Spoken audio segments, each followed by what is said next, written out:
최근 큰 호재가 전해지며 많은 사람들의 주목을 받고 있는 리플이 기대와는 다르게 이렇다 할 큰 상승세를 보여주지 못하고 있는데요. 리플랩스의 CEO 브래드 갈링하우스는 SNS를 통해 전달하길 리플과 SEC가 진행 중인 소송건에 대해 SEC가 항소하지 않을 것이라고 밝히며 오랫동안 지속되었던 법적 공방이 드디어 종료될 것이라고 예상되었죠. 하지만 해당 소식이 퍼진 후 리플은 16% 상승이라는 일시적인 상승세를 보였지만 다시 조정을 받으며 이후의 가격은 큰 변동 없이 유지되고 있습니다. 지금의 상황은 공식적인 입장을 발표하지 않는 SEC에게 불안감을 느낀 투자자들이 신중한 태도를 지니고 상황을 관망하고 있다고 보여지는데요. 그렇다면 대체 리플이 언제 상승할지 궁금하실 분들 많으시죠? 너무 걱정하실 필요 없는 게 현재 수많은 전문가들은 리플의 본격적인 상승 랠리가 4월에 시작될 것이라 평가하고 있습니다. 먼저 미국 대통령 도널드 트럼프가 친암호화폐 인사인 폴 애킨스를 SEC 위원장 자리에 지명하였으며 이에 따라 SEC는 코인베이스에 대한 소송을 취하는 등 암호화폐를 규제하는 집행 전략에 큰 변화를 보여주고 있습니다.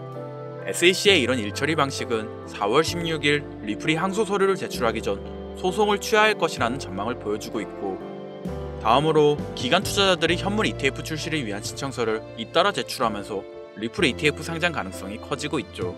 세계적인 자산운용사 프랭클린 템플턴은 3월 11일 리플 ETF 신청서를 제출하였고, SEC는 이 신청서에 대한 결정을 5월로 연기했지만 이는 폴 애킨스의 위원장 취임날을 기다리기 위한 표준 절차라고 해석되고 있습니다. 프랭클린 템플턴은 세계 3대 자산운용사 피델리티와 함께 리플 ETF 경쟁에 뛰어들었으며 향후 블랙록까지 가세할 경우 리플의 가격은 폭발적으로 상승할 잠재력을 지니고 있고, 이뿐만 아니라 리플의 기술적 지표를 분석해보면 리플의 차트는 현재 강력한 매수 구간에 진입했으며 추세 전환의 초기 신호를 포착하는 어썸 오실레이터 지표가 녹색으로 전환되면서 강세 모멘텀이 증가하고 있습니다. 여기에 가격 움직임이 대칭 삼각형을 형성하고 있으며 이는 가격 움직임에 압축이 발생했음을 보여주죠.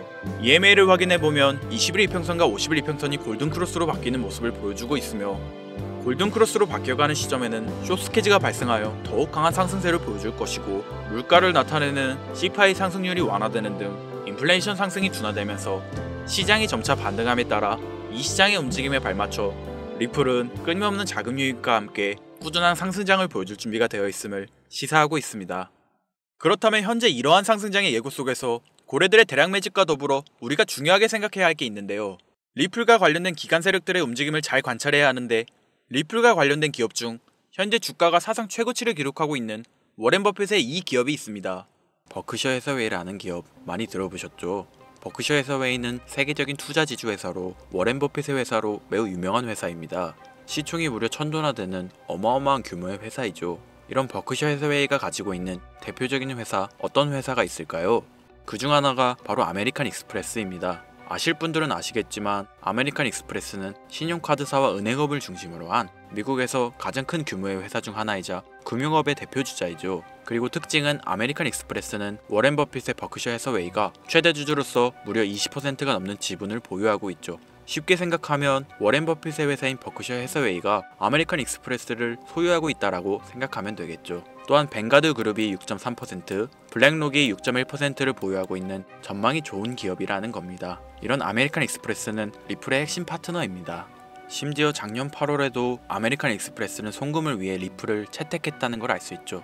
이 말은 워렌 버핏의 회사인 버크셔 해서웨이가 소유하고 있는 아메리칸 익스프레스에서 리플과 협업을 하고 있다는 말입니다. 워렌 버핏과 리플이 밀접한 관계가 있다는 뜻 아닐까요? 리플은 기본적으로 스위프트 때문에 만들어진 코인이죠. 여기서 스위프트가 무엇이냐? 스위프트는 서로 다른 국가에서 무역을 할 때 사용되는 화폐가 다르기에 기준을 만들어서 국제 무역을 진행하는 것이 스위프트입니다. 하지만 여기서 발생하는 수수료가 무려 20%나 되죠. 즉 너무 비싼 금액이죠. 그래서 이런 문제를 해결하고자 만들어진 것이 바로 리플 코인이라는 겁니다. 또한 리플은 ODL 시스템을 가지고 있어 단 몇 초 만에 전 세계 어디든 바로 송금을 할 수 있는 기술력 또한 보유하고 있죠. 수수료와 속도, 이 두 가지를 모두 잡을 수 있다는 겁니다. 그런데 지금 이 기술력을 미국이 질투하고 있다는 거죠. 그럼 여기서 생각을 해볼게요. 전 세계 최대 강국이 어디죠? 네, 미국이죠. 미국은 우스갯소리로 미국과 나머지 전 세계들의 국가들이 전쟁을 펼쳐도 미국이 밀리지 않을 거라는 이야기가 있을 정도의 강대국입니다. 단적인 예로 미국의 2022년 국방비 순위를 보시면 미국의 국방비 금액이 2위인 국가부터 10위인 국가인 국방비를 합친 것보다 무려 23%나 많은 금액을 국방비로 쓰고 있다는 겁니다. 물론 이것만으로는 단순 군사력을 비교할 수는 없겠으나 이 정도로 엄청난 초강대국이라는 거죠. 이 이야기를 왜 하냐면 미국은 전 세계의 패권을 쥐고 있는 강대국이라는 겁니다. 단순히 군사력뿐 아니라 경제력으로도 말이죠. 요즘 시대는 힘으로 찍어 누르는 시대보다 자본주의 세상이기에 경제 패권이 엄청나게 중요하다는 거예요. 지금 전 세계 공용화폐로 쓸 수 있는 유일한 화폐는 바로 달러입니다. 하지만 이제는 세상이 많이 바뀌었어요. 언제부턴가 현물화폐보다 편리하고 안전하며 유동성마저도 뛰어난 암호화폐가 탄생을 하고 말았죠. 이 암호화폐가 탄생을 하고 오랜 시간이 지나지 않아 달러의 패권이, 달러의 입지가 조금씩 흔들리기 시작했고 지금은 수많은 암호화폐들이 달러의 자리를 위협하고 있는 상황입니다. 앞으로 암호화폐가 달러를 잡아먹게 된다면 미래의 미국은 전 세계의 경제 패권을 줄 수가 없게 되죠. 그래서 어떻게 하고 있죠? CBDC, 센트럴 뱅크 디지털 커런시, 즉 중앙은행 디지털 화폐. 미국에선 이 CBDC를 이용해서 달러를 디지털화시킬 계획을 가지고 나왔다는 거죠. 하지만 CBDC를 발행하기엔 오랜 시간이 필요하기에 그 시간 동안 달러의 패권이 흔들릴 것이고 그리 된다면 달러의 입지가 위험해지고 경제 패권을 더 이상 줄 수 없게 될지도 모른다는 거죠. 그래서 미국의 바이든 정부는 암호화폐를 규제하기 시작했습니다. 수년간 암호화폐를 규제하고 압박을 했죠. 하지만 이제는 그게 더 이상 불가능해졌다는 거예요. 세상이 달라졌다는 거죠. 그리고 그걸 알고 있고 세상의 흐름을 읽고 있는 트럼프는 비트코인 컨퍼런스에서 암호화폐 대통령이 되겠다라며 자신있게 외쳤던 것이죠. 그리고 그가 당선된 이후 정말로 친암호화폐 정책을 펼쳐나가기 시작했죠. 이미 뛰어난 사업가였던 그가 이 흐름을 놓칠 이유가 전혀 없다는 겁니다. 자, 그렇다면 앞으로 리플의 행보 어떻게 될 것 같으신가요? 정확히 잘 모르시겠죠? 그래서 제가 그에 대한 답변으로 엄청난 자료를 찾아왔습니다. 이 정보는 제가 우연히 발견한 정보인데요. CBDC를 위해 기반으로 삼을 가교통화 코인의 적합성 및 미 연방지구별 논의사항을 보여주는 자료입니다. 여기에 보시면 보스톤, 뉴욕, 필라델피아, 애틀랜타, 시카고 등등등 수많은 미국 지역들의 통합 예측 자료가 나오고 있죠. 여기에서 아래로 쭉 내려보면 크로스링키드, 즉 가교통화로서의 적합성을 보여주는 표가 있습니다. 대부분의 코인들이 부적합이라고 나와 있습니다. 하지만 여기 리플과 시바이누가 보류라고 표기되어 있는 걸 확인할 수 있었습니다. 뭐 그럴 수 있어요. 리플은 법적 공방이 남아있고 시바이누는 탈중앙화를 목적으로 나온 코인이다 보니 어찌 보면 CBDC와는 어울리지 않을 수 있죠. 하지만 다르게 생각해보면 두 코인 모두 세계 어디든 자유롭게 금융 서비스를 제공받을 수 있다 보니 이보다 더 뛰어나고 자유로운 가교통화가 있을 수 있을까? 라는 생각도 들긴 했죠. 그런데 여기서 저는 충격적인 내용을 확인할 수 있었어요. 여기 보이시나요? 시바이누조차 보류로 나와 있는데 이 생소한 코인이 적합이라고 나와 있었습니다. 진짜 너무 생소한 코인이었어요. 그래서 이 코인의 정보를 좀 찾아봤는데 정말 신기할 정도로 정보가 없었습니다. 그런데 바이낸스에는 이 코인이 상장이 되어 있더라고요. 그래서 저는 의구심이 들었습니다. 전 세계 은행을 이을 수 있는 가교통화 자리에 아무도 모르는 코인이, 그것도 정보도 별로 없는 코인이 리플과 시바이누보다 높은 자리를 선점하고 있다? 그리고 신기할 정도로 정보가 완벽하게 통제가 되어 있다?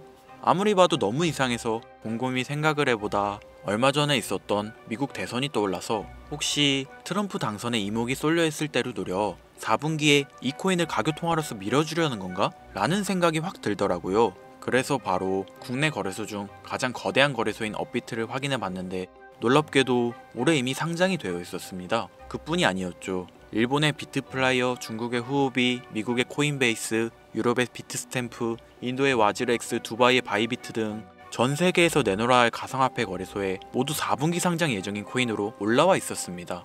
이제 이해가 되기 시작했죠. 이 코인을 말미삼아 미국이 다시 한번 전 세계 경제 패권을 쥐려고 하고 있는 것 같습니다. 제가 그래서 이 코인을 구독자님들에게 공유해 드리려고 영상을 촬영해서 올렸는데 이게 유튜브 측에서 자체적으로 막아버리더라고요. 아무래도 미국 대선과 관련해 있는 코인이다 보니 유튜브 측에서 자체 필터링이 되는 것 같아요. 벌써 2번이나 경고 먹었어요. 한 번만 더 경고 먹으면 더 이상 구독자님들께 좋은 영상을 제공해 드릴 수가 없어서 어쩔 수 없이 상단부에 있는 제 개인 번호 010-8056-5800, 010-8056-5800 이 번호로 코인이라고 적어서 문자 보내주시는 분들에게 해당 코인 정보를 제공해 드리려고 합니다.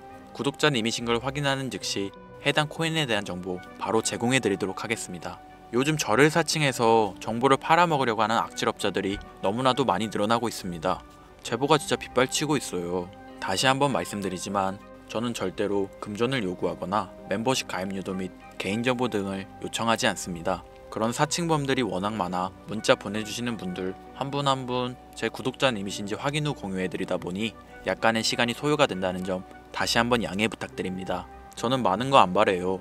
오로지 제 채널을 키우기 위해서 제 영상을 보시고 제 채널 구독, 좋아요, 알림 설정 그리고 댓글 정도 남겨주시면 저는 그걸로 만족합니다. 그러니 이것 외에 요청하는 게 있다면 제가 아니라 사칭이니 조심하세요. 앞으로 더 좋은 영상, 더욱 도움이 되는 정보로 다시 찾아뵙겠습니다. 오늘 하루도 고생하셨습니다. 김선우입니다. 감사합니다.